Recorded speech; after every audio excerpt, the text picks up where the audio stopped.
রবিবার রাতে camp new যেন উৎসবে মুখরিত ছিল।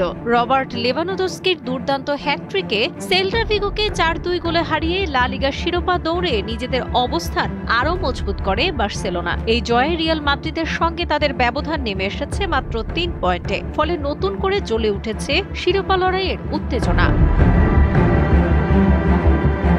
দিনের শুরুতে রিয়াল মাদ্রিদের ড্রয়ের পর সুযোগ পেয়ে তা কাজে লাগায় হান্সি ফ্লিকের দল। শুরু থেকেই আক্রমণাত্মক ফুটবল খেলতে থাকা বার্সা ১০ মিনিটে লেভানডস্কির পেনাল্টিতে এগিয়ে যায়, যদিও পরের মিনিটেই সমতা ফেরায় সেল্টা। এরপর রাশফোর্ডের দারুণ ক্রস থেকে দ্বিতীয়বার গোল করেন লেভানডস্কি। তবে বিরতির আগে ইগলেসিয়াস আবারও সমতায় ফেরান দলকে। হাফ টাইমের আগ মুহূর্তে ইয়ামালের শট ফসকে জালে গেলে ৩-২ ব্যবধানে এগিয়ে যায় বার্সা।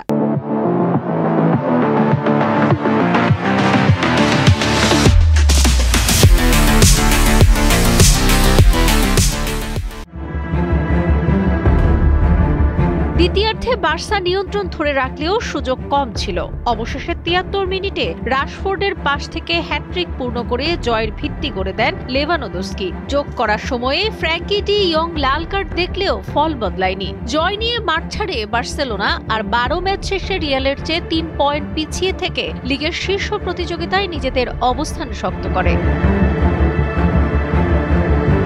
শেষ পর্যন্ত লেভানডস্কির হ্যাটট্রিক আর ইয়ামালের ঝলকেই হাসল বার্সেলোনা। জয়টা শুধু ৩ পয়েন্টের নয়, এটা ছিল আত্মবিশ্বাস ফেরানোর, শিরোপা লড়াইয়ে নতুন করে স্বপ্ন দেখার জয়। রিয়ালের সঙ্গে ব্যবধান এখন হাতের নাগালে, আর এই জয়ে বার্সা জানিয়ে দিল লা লিগার মঞ্চে তারা এখনো লড়াইয়ের জন্য পুরোপুরি প্রস্তুত।